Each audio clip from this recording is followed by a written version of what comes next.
Rome, 1502. Inside the Vatican's golden halls, a wedding feast reached heights of unimaginable luxury. Peacocks covered in gold leaf sat on silver platters. Wine flowed like rivers. The air hung thick with rosewater and the unmistakable smell of power. But this was no ordinary celebration. This marriage would spark a scandal so shocking that people would whisper about it for centuries to come. At the center of it all sat a young bride, just 22 years old, wrapped in expensive silk. Her name was Lucrezia Borgia, daughter of Pope Alexander VI, the most infamous pope in Catholic history, and sister to Cesare Borgia, a man whose cruelty had painted Italy red with blood. The Borgia name meant wealth and terror in equal measure. They bought friends and destroyed enemies without hesitation. Family ties meant nothing except as tools for gaining more power. For Lucrezia, marriage had never about love. It was always about politics, about alliances, about survival. Tonight would prove that more clearly than ever before. Her body would become evidence. Her privacy would be stripped away. Her humanity would be traded for political security. The great hall filled with nobles, diplomats, and cardinals. Everyone watched, calculating how this union might help or hurt their own chances of survival. Beside Lucrezia sat her new husband, Alfonso d'Este, heir to the ancient Duchy of Ferrara. His family was old, proud, and deeply suspicious of the Borgias. For generations, the d'Estes had ruled with tradition and honor, while the Borgias were seen as dangerous newcomers who had clawed their way to papal power through corruption and scandal. The d'Este family did not trust this marriage. They wanted more than vows spoken in a church. They wanted more than signed treaties. They demanded certainty. And in their world, certainty meant one thing: consummation. It was not enough that prayers had been said under gilded arches. It was not enough that the Pope himself had blessed the union. Alfonso's family feared gossip, rumors that might later question his manhood or Lucrezia's ability to bear children. They remembered her previous marriages, both ending in shame or blood. Her first husband had been cast aside under claims of impotence, likely a lie created by her own family to free her for a better match. Her second husband, a man she reportedly loved, was murdered on the Vatican steps, stabbed and strangled in a killing widely blamed on her brother Cesare. These ghosts followed Lucrezia into this third marriage. The d'Este family refused to become the next victims of Borgia schemes, so they made a demand that destroyed any pretense of dignity or honor. The marriage bed would not just be used, it would be witnessed. When the feast ended, when the musicians put down their instruments and the dancers took their final bows, the newlywoods were not led to a private bedroom. Instead, they were guided to a prepared stage. Curtains were opened just enough for selected observers to see inside. Papal priests, d'Este representatives, and official notaries stood with forced seriousness, their eyes fixed on the bed, noting every movement, every sound, every sign of virility and fertility. In the wavering candlelight, the bride became nothing more than her most basic function, living proof of a valid marriage. The air must have been suffocating. Imagine the silence in that room, broken only by the crackling of torches, the rustle of fabric, and the forced intimacy of two young people turned into actors in a horrible play. Alfonso, heir of Ferrara, must have felt his pride crushed by the requirement to prove himself before strangers. Lucrezia, already stripped of 2 marriages by annulment and murder, must have felt her soul branded as property, reduced to nothing but flesh and evidence.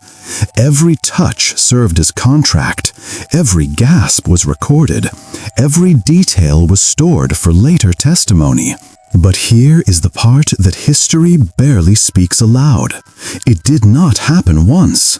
It was repeated 3 times that night. The first time eliminated doubt. The second time silenced rumors.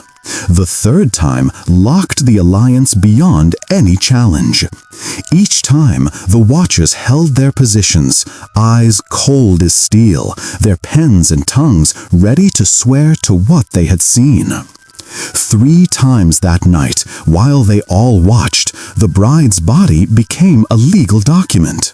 Her privacy was sliced open. Her humanity was traded away in service of power. What does it mean for a woman to be used with such ruthless disregard? What does it mean for a family to turn their own daughter into a public display of degradation? Renaissance Italy was no fairy tale of romance or chivalry. It was a snake pit where shifting alliances ruled everything. City-states like Venice, Milan, and Naples plotted constantly for advantage. The papacy itself, meant to shepherd Christian souls, became the most ruthless player in the game. Pope Alexander VI wielded his children like chess pieces, marrying them off and discarding them as alliances rose and fell. Cesare Borgia, Lucrezia's brother, cut a bloody path across Italy. His cruelty was legendary, his hunger for power unlimited. To such a family, Lucrezia was not truly a daughter or sister. She was currency, something to be spent when the price was right. Yet humiliation can transform into something else entirely. Did she cry that night? Did her vision blur with shame as the witnesses leaned closer to mark her every movement? Or had she already learned the lesson drilled into her from birth, that even degradation could be shaped into a weapon? The whispers started almost immediately. The whispers' envoys carried the story back to Ferrara. Noble circles in Venice and Florence retold it over cups of wine. Priests in Rome muttered about a theater of flesh staged with Vatican approval. What had been intended as proof became gossip.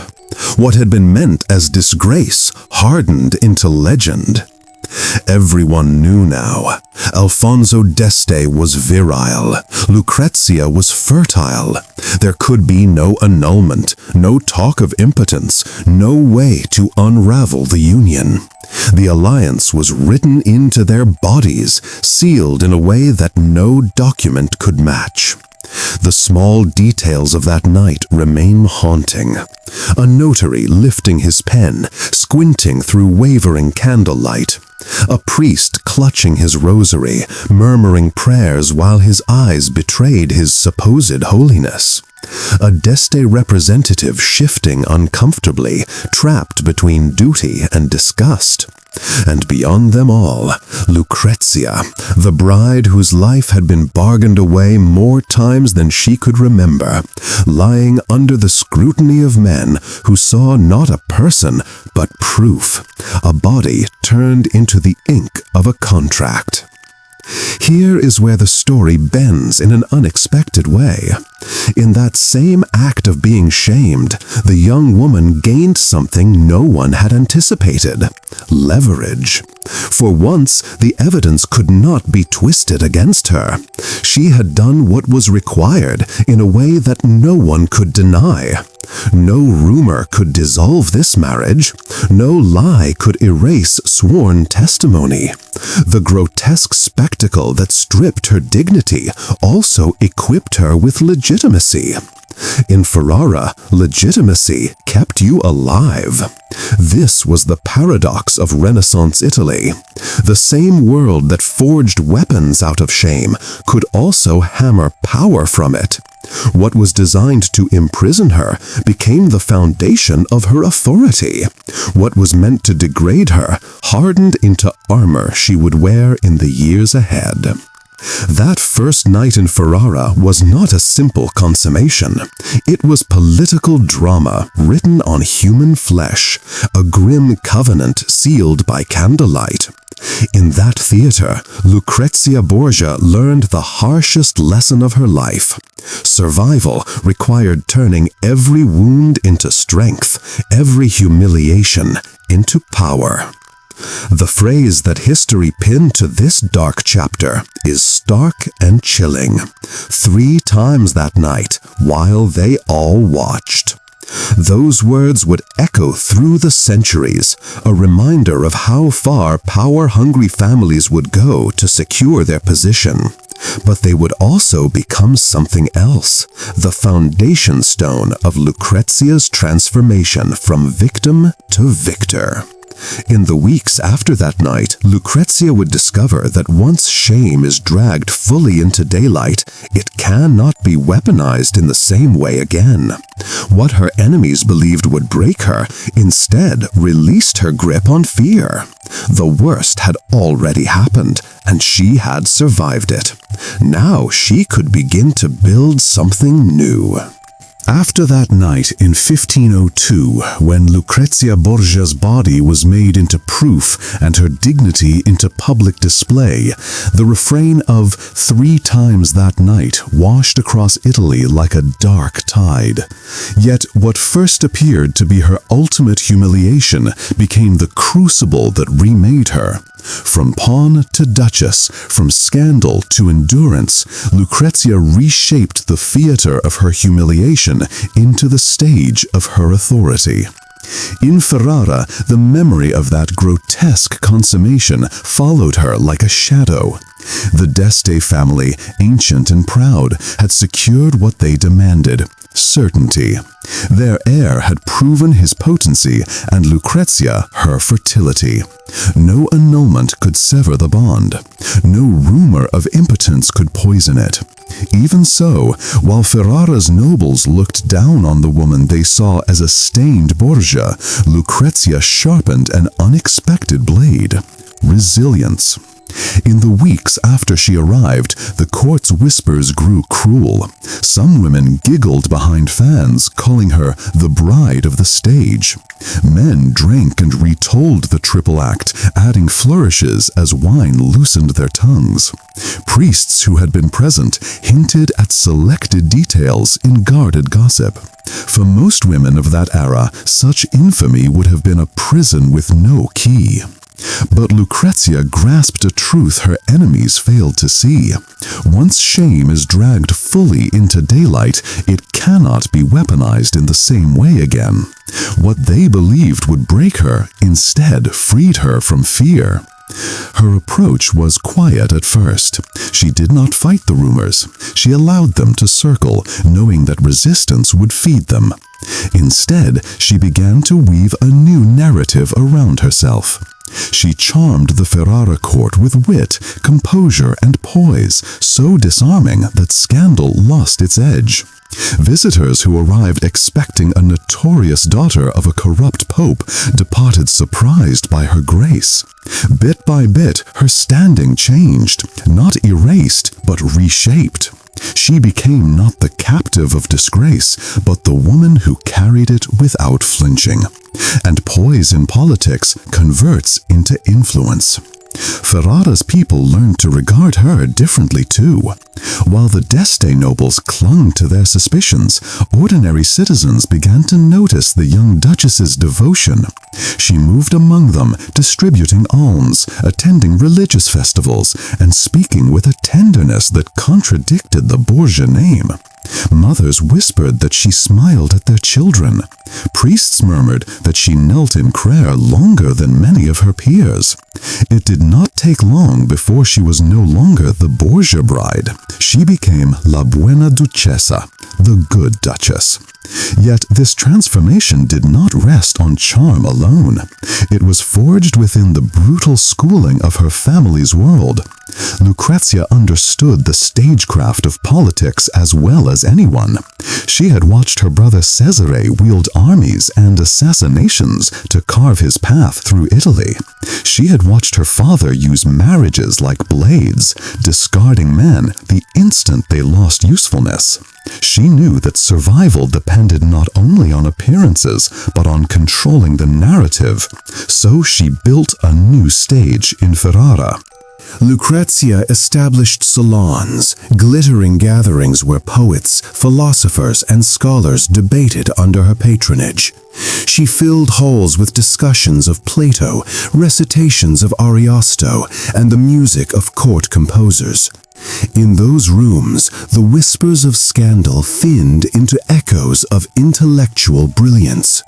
Guests who arrived curious about the infamous bride departed speaking of her refinement, her sharp mind, and her generosity toward the arts. Slowly, she replaced the memory of 3 humiliating nights with the image of a duchess who lifted Ferrara into a beacon of Renaissance culture. Culture in that Italy was more than beauty. It was influence. Patronage could cleanse reputations, reshape legacies, and rewrite the stories traded across courts. As her father had bought loyalty with coin and her brother with fear, Lucrezia purchased hers with art, music, and grace. She turned the very eyes that once stared through parted curtains into witnesses of a new performance, one she directed. Her political sense grew sharper year by year. When Alfonso left for war, it was Lucrezia who ruled Ferrara in his absence. She issued decrees, managed accounts, and bargained with envoys. Citizens who had doubted her began to whisper about her fairness. Nobles who had mocked her origins started to concede her skill. Even Alfonso, once driven to prove his marriage 3 times beneath scrutiny, came to rely on her counsel. She ceased to be merely his wife. She became his partner in power. Perhaps her greatest strength flowed from the very weapon used against her, her body. In a world where a woman's value was bound to fertility, Lucrezia's public consummation erased doubt forever. She bore children, fortifying the d'Este line, and each birth tightened her position. No one could challenge her legitimacy. No one could propose an annulment. Her humiliation had sealed her throne. Did she ever forget the faces of those who watched her that night? Did she recall the notaries with ink-stained fingers, the priests wrapped in forced solemnity, the envoys shifting in the candlelit gloom? Perhaps she did.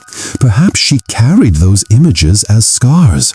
Or perhaps she fed on them, reminding herself with every decree she signed, every court she impressed, every festival she hosted, that the eyes which once tried to shame her had become unwilling witnesses to her triumph. Her transformation was methodical and brilliant. She understood that power in Renaissance Italy came not just from bloodlines, but from perception. If the nobles of Ferrara wanted to see her as the good duchess, she would give them that performance with such skill that it would become truth. If the people wanted a compassionate leader, she would demonstrate compassion so convincingly that their loyalty would become unshakable. This was not deception, it was survival elevated to an art form. Every smile, every prayer, every act of charity was genuine in its execution, even if calculated in its conception. She had learned from the masters of manipulation, her father and brother, but she refined their brutal methods into something more sustainable, the soft power of cultural influence and genuine governance. Still, the mystery will not rest quietly. Scholars debate endlessly. Was Lucrezia only a survivor, molded by the brutality of men? Or was she a calculating force who learned to convert every humiliation into leverage? Some point to her letters, cautious and measured, and claim they reveal a woman always performing, always scripting her image. Others insist they show a woman trapped by circumstance, enduring but never free. The truth likely sits between these extremes. She was both victim and strategist, both pawn and player. What cannot be denied is the transformation. The young woman who entered Ferrara under a weight of disgrace left a legacy of authority. The court that mocked her learned to respect her. The people who gossiped about scandal came to revere her as their good duchess. The act devised to strip her dignity instead fixed her claim to power. Yet the question that chills refuses to fade. Why did it have to happen 3 times? Was it paranoia? Was it cruelty? Or was it the twisted symbol of her world? A world where flesh served as proof, where marriage resembled war disguised as love, and where a woman's body became a battlefield for alliances. The 3 repetitions were not simple excess. They embodied Renaissance politics, ruthless, shaming, and inescapable. Each act was a nail driven deeper into the coffin of doubt, a layer of certainty piled upon certainty until no challenge could penetrate. In a world where annulments could be purchased and marriages dissolved on the flimsiest pretexts, the d'Este family wanted proof so overwhelming that no power on earth, not even the Pope himself, could undo it. Centuries later, the echo of that night persists. It is a story that will not be buried because it forces us to face an uncomfortable truth. Power has always demanded sacrifice, and too often the offering is the body of the powerless. Lucrezia's humiliation was not unique. Countless women across ages have been bargained, displayed, and stripped of dignity to serve ambition. Her story endures because she achieved what so few could. She transformed humiliation into strength. She took the weapons used against her and reforged them into armor. She turned the stage of her degradation into the platform of her authority. This was not easy. It was not instant. It required years of careful maneuvering, strategic patience, and an iron will disguised beneath silk and smiles. The letters she wrote reveal a woman constantly aware of how she was perceived, constantly adjusting her approach to maximize her influence while minimizing vulnerability. She corresponded with artists and intellectuals, building a network of cultural influence. She negotiated with political figures, always careful, always diplomatic. She raised her children with an awareness of the harsh realities of power, while trying to shield them from the worst excesses she had endured. In her later years, Lucrezia Borgia became exactly what she had set out to be: untouchable, not through fear like her brother, but through legitimacy, cultural influence, and genuine administrative skill. That is why 3 times that night still sends a chill down the spine of anyone who hears it. It reminds us that power and shame are frequently two sides of the same coin. It forces us to ask how many lives, how many bodies, how many intimate disgraces have been turned into proof for someone else's rise. In that flickering candlelight of 1502, we glimpse not only Renaissance Rome, but the shadow of a truth that has not vanished. The curtain may have fallen on Lucrezia Borgia's stage, yet its echoes remain. History expected her to be crushed by that night. Instead, she became untouchable. Perhaps that is the final irony of her tale. The very act meant to unmake her gave her the immovable armor of legitimacy. The bed intended to confine her became the foundation of her throne.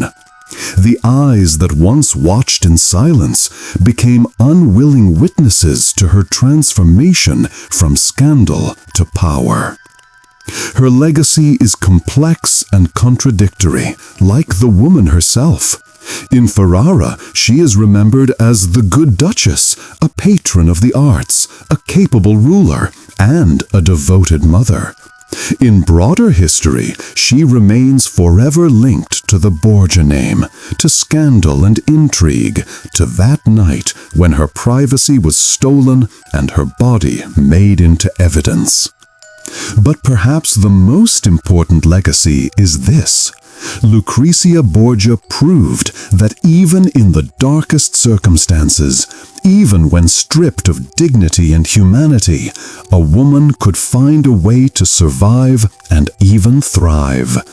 She showed that the tools of oppression could be turned into instruments of empowerment, that shame could be transformed into strength, that the very mechanisms designed to control could be manipulated by those with enough intelligence and will. Her story is not a happy one. It is not a tale of justice served or wrongs righted. It is something more valuable, a lesson in resilience, in the refusal to be defined by the worst moments of one's life, in the possibility of rewriting your own narrative, even when the first chapter is written in humiliation. Today, when we speak of Lucrezia Borgia, we should remember not just the scandal, but the survivor, not just the victim, but the victor.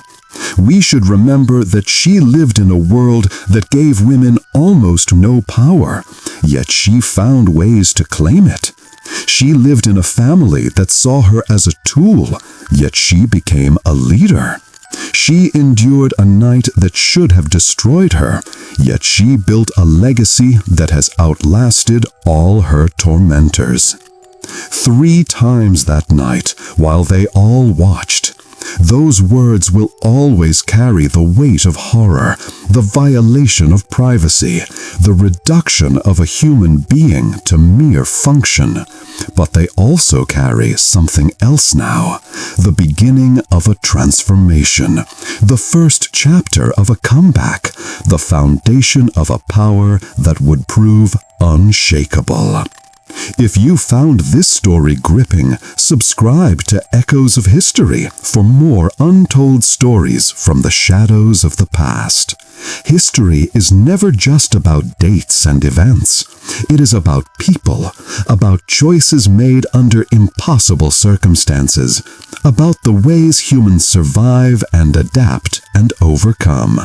Lucrezia Borgia's story is one of the most powerful examples we have.